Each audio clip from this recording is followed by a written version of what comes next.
the adaptation was a really joyful experience. I wrote it very quickly. I had real faith in Mark's novel. I wanted to be very loyal to the novel, and the only thing I knew two things in adapting it. I knew that the key to it was the relationship between Christopher and his teacher. I knew this, although it's not that central in the novel.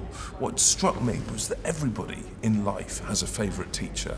Even people who hated school, even people who found school a miserable experience, had one teacher who they loved more than others and thought got them in a way that other teachers didn't. And I knew if I could get that relationship right, then we could make an evening in the theatre that people would recognise themselves in. And I think that's one thing that happened. The other thing that I knew was that Marianne Elliott had to direct it, because she is I think she's a visionary director. I think she's a director of extraordinary imagination, but she's also a very democratic director. And this, as has been said to me several times, it's the nation's favourite novel.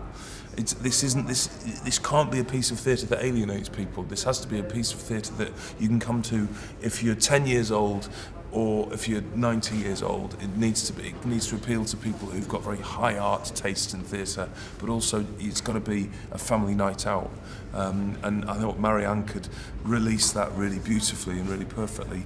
And quite quickly we had the idea of working with Frantic Assembly, who are the nation's leading physical theatre practitioners, I think.